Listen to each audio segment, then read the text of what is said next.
تذكر يوما كنت تعانق دمعة الفكر تناجي الله في صبر وترجو رحمة تسري.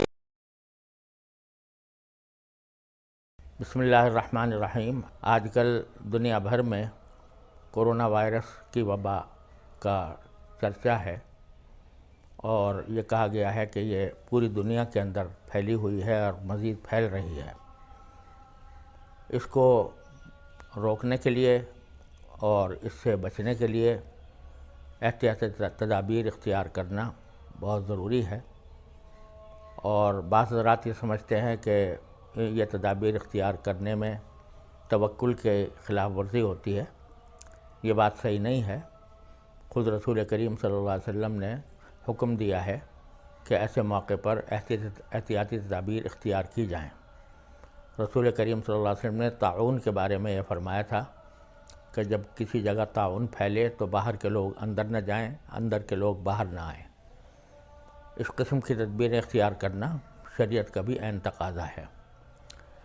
اس لیے اس موضوع پر جو ہماری حکومت کی طرف سے، محکمہ صحت کی طرف سے جو ہدایات دی جا رہی ہیں، ان ہدایات کی پابندی نہ صرف یہ کہ مناسب ہے بلکہ شرعی اعتبار سے بھی ضروری ہے، کیونکہ اگر حاکم وقت کسی مصلحت کی خاطر کسی بات کا حکم دے تو سب پر اس کی تعمیل اور اس کی پابندی لازمی ہو جاتی ہے.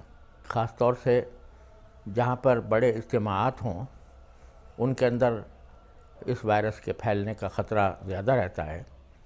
تو جو بڑے اجتماعات ہیں وہ یا تو منعقد نہ کیے جائیں، ان کو مؤخر کیا جائے.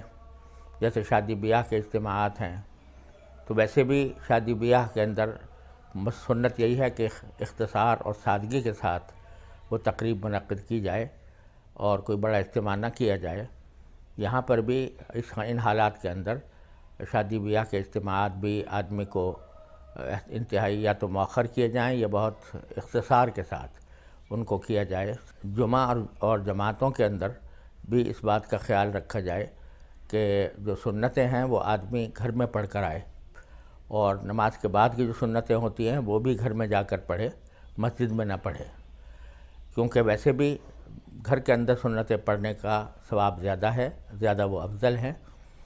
اور دوسرے یہ کہ وضو بھی گھر سے کر کے آئیں، اور ائمہ حضرات بھی نماز جمعہ میں بھی اور دوسری نمازوں میں بھی اختصار سے کام لیں، چونکہ ضرورت کے وقت میں مختصر قرأت ہی بہتر ہے.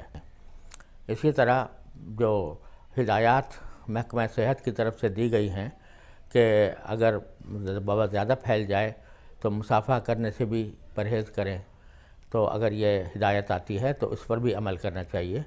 جتنے ایسے کام ہیں جو فرض اور واجب نہیں ہیں ان کو اس وبا کے سلسلے میں چھوڑنے میں کوئی مذاق نہیں ہے، اور اس کا بہت اہتمام کرنا چاہیے، کیونکہ یہ اپنے لیے بھی بہتر ہے اور اپنے ہم وطنوں کے لیے بھی ان کو وبا سے بچانے کا ایک طریقہ ہے جو رسول کریم صلی اللہ علیہ وسلم کی ہدایات کے عین مطابق ہے. اس پر عمل کرنا چاہیے.